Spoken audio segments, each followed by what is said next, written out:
Oke,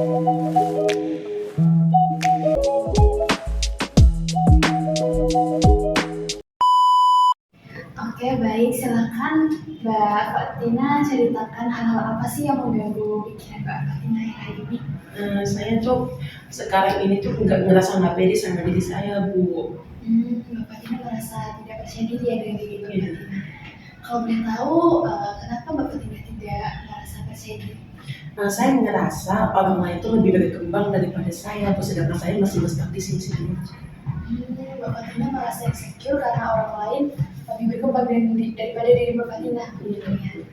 Kalau boleh tahu itu berkembangnya dalam bidang apa, Mbak? Dalam bidang apapun seperti bidang uh, pendidikan ataupun yang lain lah, Bu. Jadi saya ngerasa kalau saya tuh stuck di tempat yang sama, sedangkan mereka tuh sudah berkembang. Mbak Fatina merasa bahwa Mbak Fatina masih stuck di tempat yang sama, padahal teman-teman Mbak Fatina yang lain sudah berkembang gitu ya, Mbak ya. Dengan kata lain, Mbak Fatina merasa ketinggalan ya dibanding teman-teman Mbak Fatina. Oke, baik. Boleh Mbak Fatina beri Ibu contoh, mungkin apa sih itu yang lebih spesifik lagi mengenai ke insecure Mbak Fatina ini? Contohnya seperti teman saya, dia ahli di bidang akademik seperti mengikuti olimpiade sains dan sebagainya. Kalau dari diri Mbak Fatina sendiri selama ini hal apa sih yang udah dicapai Mbak Fatina? Menurut saya belum ada, Bu, karena saya ngerasa saya tuh kayak nggak punya kemampuan. Gitu.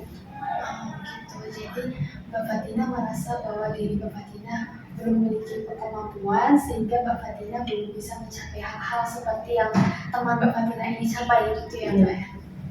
Oke, baik.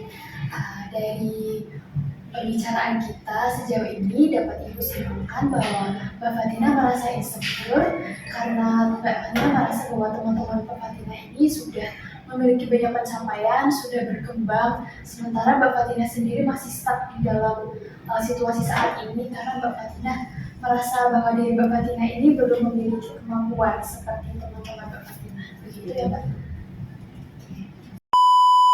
Baiklah, berdasarkan hasil observasi saya dalam mengamati proses konseling yang sudah dilakukan sebelumnya, menurut saya konselor ini sudah sangat baik dalam merespon isi permasalahan dari konseli.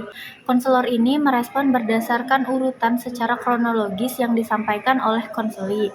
Kemudian konselor ini pun merespon berdasarkan sebab akibat yang diceritakan oleh konseli.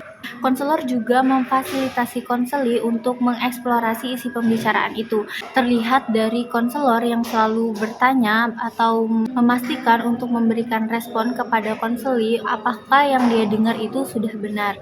Kemudian konselor ini sudah cukup baik dalam merespon perasaan yang disampaikan oleh konseli. Hanya saja menurut saya konselor ini kurang mengeksplorasi lebih dalam tentang perasaan terselubung dari konseli ini. Konselor juga sudah memberikan respon pada argumentasi logis yang disampaikan oleh konseli.